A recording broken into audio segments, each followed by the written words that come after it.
Obrigada por sintonizar no podcast Assustadoramente.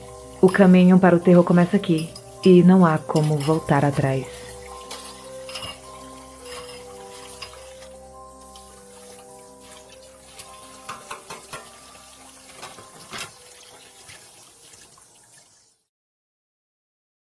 Relatos de adolescência.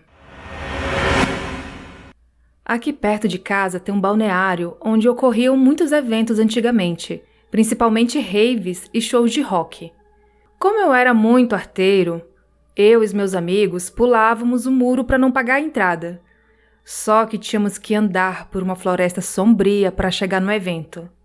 Aí, teve uma vez que estávamos apenas eu e um amigo. E, como de costume, pulamos o muro. Só que, quando estávamos na floresta, alguém ou alguma coisa nos seguiu, pois dava para ouvir as folhas se mexendo. Tanto que paramos várias vezes para tentar ver o que era, mas apesar das folhas continuarem a se mexer, não víamos nada. Pois bem, chegamos na festa, que era uma rave. Quando chegamos lá, vimos uma tenda onde os DJs tocavam e a galera dançava.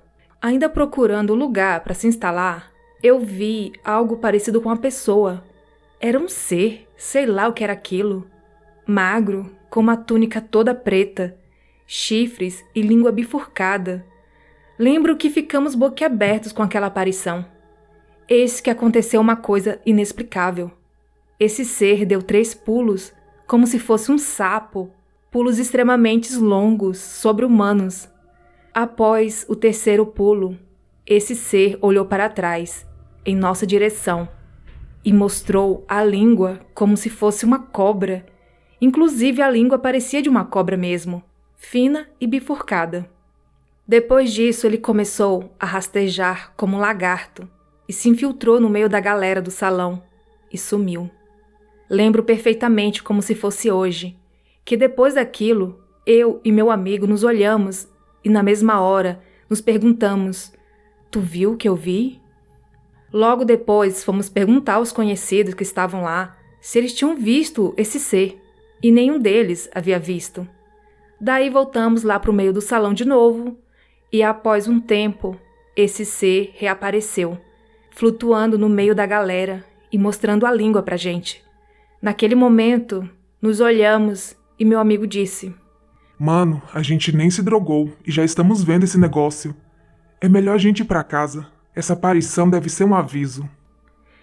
Fomos embora e até hoje não sabemos o que era aquilo. E até hoje lembramos desse episódio. Já tive outras experiências inexplicáveis com esse meu amigo, mas fica para outra ocasião. Esse é mais um relato do Alexandre Daniel. A Mansão do Forró. Aqui onde eu moro, existia uma casa de show chamada Mansão do Forró. Era o ponte do momento na época, lotava de gente e realmente era muito divertido. Num belo sábado, estava eu e alguns amigos lá, só que estávamos na parte de cima do salão, em frente ao palco. Vimos uma movimentação estranha. Até então, pensávamos que era mais uma briga entre o pessoal do jiu-jitsu, pois infelizmente acontecia muito essas brigas entre eles. Foi quando vimos uma fumaça densa tomando conta do salão e todo mundo gritando, desesperado. A mulherada gritando e até a gente passando mal. Ficamos confusos diante daquela situação. Aí conseguimos falar com um conhecido. Ele estava pálido, tremendo, incrédulo com o que viu. Segundo ele, um rapaz moreno, boa pinta, com vestes e chapéu branco, chamou uma moça para dançar. Todo mundo parou para olhar porque esse rapaz dançava muito bem. E teve uma hora que ele começou a rodopiar com a moça sem parar, dando uma gargalhada sinistra. Foi quando esse conhecido disse que os olhos do rapaz começaram a ficar amarelos e brilhantes, e quando olharam para baixo, as pernas dele tinham se transformado em patas de bode. A moça que estava dançando com ele se desesperou e saiu correndo e chorando. E enquanto isso, esse bicho ficou rodando cada vez mais rápido, até sair bastante fumaça do corpo dele, até sumir completamente. Esse é um fato verídico, tanto que saiu em todos os jornais na época. O fato ficou conhecido como o Diabo da Mansão do Forró. Depois que isso aconteceu, a casa de show fechou as portas e nunca mais abriu. Esse relato foi enviado pelo Alexandre Daniel. A ligação de lá. Todo ano vou visitar minha família no interior do meu estado, e como de costume, eu fui de carro. No meio do caminho, o meu avô me ligou. Atendi, chamei, mas eu não obtive resposta. Após uns 2 segundos, a chamada caiu. Tentei retornar, mas o celular estava desligado. Achei melhor deixar pra lá e seguir minha viagem. Ao chegar na cidade, a minha madrinha me cumprimentou e me disse: "Sinto muito pela perda do seu avô." Aí eu logo respondi: "Ah não, você deve estar confundindo. Quem faleceu foi a minha avó. Ela havia falecido há 1 mês." A minha madrinha então reafirma: "Não, minha filha, você não está sabendo? Seu avô faleceu nesses dias." Depois de ouvir isso, eu fiquei desesperada e fui correndo para a casa da minha tia, que era onde ele morava. Ao chegar lá, confirmaram a história e, de início, eu fiquei indignada por não terem me contado sobre a morte dele. Após o choque, respirei e perguntei quem foi que pegou o celular dele para me ligar no meio da viagem, e ninguém se acusou. Após um breve momento de silêncio, a minha tia se aproximou e me contou que ninguém havia mexido no celular do falecido. Não era possível. Eu bati o pé e mostrei que havia uma ligação vinda do número do telefone do meu avô. Minha tia prontamente me levou ao guarda-roupas do meu avô e me mostrou o celular dele dentro de uma caixa que estava fechada. E ela disse: "Ninguém mexeu nas coisas do seu avô desde que ele morreu." Bom, gente, esse relato, quem me enviou e revisou foi o Gabriel Fernandes, só que é de uma outra pessoa. É de uma moça, ele viu, acho que no Instagram, e ele gostou, e ele pediu autorização para a moça. Ele não mencionou o nome dela aqui, mas se você estiver ouvindo, muito obrigada. E olha, gente, é interessante, né, esse tipo de história. E essa ligação que as pessoas falecidas, né, parece que elas têm uma facilidade com a tecnologia, a ligação, né? Já ouvi vários relatos de histórias assim envolvendo ligação. É muito interessante, né? Parece que eles têm uma facilidade de lidar com esse tipo de tecnologia. E aproveitando aqui essa história, eu vou contar uma história, eu não sei se eu já contei pra vocês, aconteceu recentemente, dia 13 de outubro. Eu tenho meu amigo, ele já compartilhou comigo várias histórias dele, e eu já compartilhei com vocês. Inclusive tem até um vídeo lá no meu Instagram do podcast, sobre uma imagem que ele fez, uma taça se mexendo, né? Mas acaba que vira piada, né? Esses vídeos hoje em dia é tanta coisa falsa e se mistura com as verdadeiras e você nunca sabe o que é verdadeiro e o que é falso, então tá lá.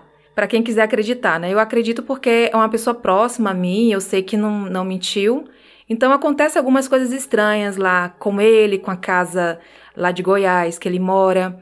E aí, ele mora aqui em Palmas e ele tem a casa lá em Goiás que ele visita, né? E os pais dele faleceram ano passado. A mãe dele completou 1 ano de falecimento agora, dia 13 de outubro. E ele nunca tinha ido visitar o túmulo dela. Aí ele decidiu ir lá. Ele foi e o túmulo não está construído... A sepultura, né? O pessoal do interior tem um costume de construir, acho que uns 2 anos depois. Tem umas pedrinhas cercando o lugar, tem a terra, a cruz. E ele visitou agora dia 13, né? Que completou 1 ano. E ele deixou o celular em cima de uma pedra. Enquanto isso, ele foi procurar algumas florzinhas que estavam lá, tem as plantas vivas, e aí ele foi tirar umas florzinhas para colocar lá em cima. Aí, enquanto ele estava arrumando, ele ouviu umas vozes. Aí ele prestou atenção e percebeu que as vozes vinham do telefone celular. E ele pegou o celular que estava lá em cima da pedra, ele viu os irmãos da mãe dele. O irmão com a esposa, isso. Conversando lá. O celular dele sozinho fez uma ligação de chamada de vídeo para os irmãos dela, irmão e cunhada dela. Então ele levou um susto, ele ficou sem entender. Aí o pessoal também, na hora que ele falou, aí eles ficaram também sem entender. Inclusive eles pensaram que tinham ligado sem querer, né? Aí eles falaram assim, não, eu acho que a gente ligou sem querer. E ele desligou, mas depois que ele foi olhar direitinho, ele percebeu que o celular dele que tinha feito a chamada. Aí ele ficou muito confuso com essa história, ele me falou, perguntou o que eu achava, eu falei, nossa, eu acho que ela estava precisando falar com eles, né? Uma coisa assim. É muito interessante esse tipo de história, né? E outra coisa que eu me lembrei aqui é como as pessoas às vezes são indelicadas para querer dar uma notícia em primeira mão.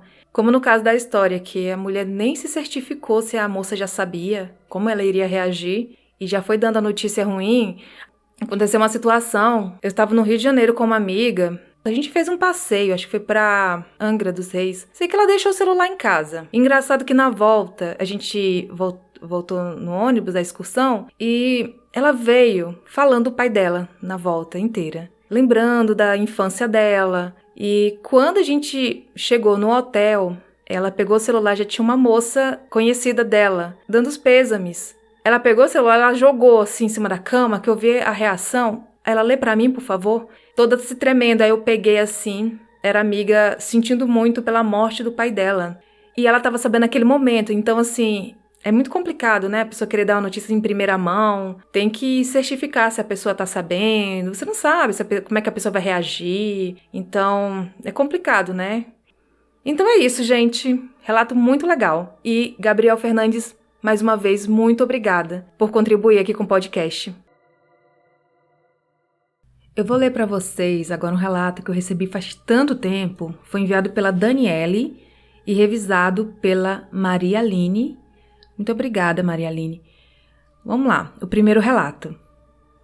Viemos de uma família bem abastada. E o ensino escolar da minha mãe e tios, quando crianças, se deu em uma escola católica. Apesar disso, meu tio não media palavras ao expressar o que pensava. Minha mãe dizia que, se o café estivesse quente demais, ele reclamava, desgraça de café quente. E se estivesse frio, desgraça de café frio. O mesmo acontecia quando ele se machucava. Não se agradava de algo e até mesmo quando passava por alguém que julgasse feio. Pois bem, o meu tio estava longe de ser santo. Na porta dessa escola havia um pé de ipê amarelo, em que ele vivia subindo para pregar peças em quem passasse por baixo. Sua atividade favorita era baixar as calças e defecar ali mesmo, para ver se conseguia atingir alguém.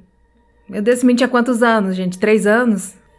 Um dia, o ipê estava todo florido. Meu tio subiu para fazer o que mais gostava. Ao baixar suas calças, olhou para baixo e viu o que descreveu como uma espécie humanoide. Estava pelado, era negro, tinha chifres, olhos de fogo e um caldeirão. Nesse momento, ele soltou um grito que chamou a atenção até das freiras que estavam dentro da escola, que tiveram que pedir para que outros alunos o ajudassem a descer, pois o meu tio estava congelado de medo. Quando voltou a si, relatou o que tinha visto e, junto aos padres responsáveis pela escola, foram até a árvore com a intenção de fazer uma reza no local. Tamanho foi o susto quando chegaram lá, pois aquele ipê, antes florido, estava agora seco e frágil, ao ponto de se quebrar inteiro apenas com um empurrão. Segundo relato. Quando eu era novinha, morávamos em uma antiga casa de fazenda onde não existia mais fazenda e havia sido desmembrada após o suicídio de minha avó. No quarto onde minha mãe e eu ficávamos, havia uma janela que dava para o corredor externo, que era o mais usado por todos para entrar na casa. Várias vezes vi o que parecia ser uma pessoa passando pela janela e atravessando o corredor, mas quando ia checar, não havia ninguém. Depois de adulta, conversando com a minha mãe, soube que o mesmo sempre acontecia com ela e com a minha tia. Terceiro relato. Meu primo, muitos anos depois, assim que se casou, mudou-se com a sua esposa para essa mesma casa. Numa noite, ele acordou e viu o que parecia ser uma pessoa, um moleque, encostado na porta olhando para ele. Mais tarde, ao descrever a situação e o tal moleque, Ficamos sabendo que a descrição batia com a da minha avó, que antes de tirar a própria vida, havia feito todo o enxoval para um único neto, aquele primo. Quarto relato. Meu pai morou por um tempo num acampamento de garimpo em Minas Gerais. Um dia, ao chegar do garimpo, foi tomar banho no rio. Esperou que as mulheres subissem primeiro. E quando já estava tomando banho, ouviu um barulho dentro do mato. Virou-se para olhar e viu um homem negro, usando roupas antigas, que perguntou se ele queria ouro. Meu pai, em choque, não respondeu, e o rapaz perguntou novamente, mas ainda sem resposta alguma. Então, ouviu seu nome ser chamado por uma voz de mulher. Ao ouvir o terceiro chamado, ele despertou.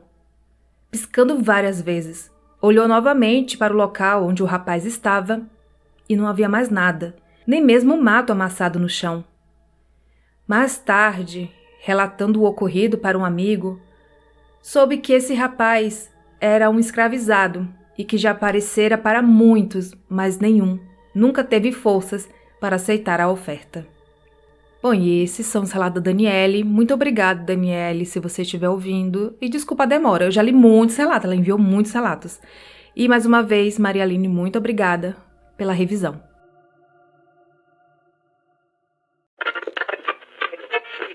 Obrigada por assinar o Assustadoramente. Você tem alguma história sobrenatural para contar? Então envie seu relato para o e-mail assustadoramente@outlook.com ou envie através de áudio pelo Telegram. Siga as redes sociais do podcast. Os links estão na descrição do episódio. Até a próxima quarta!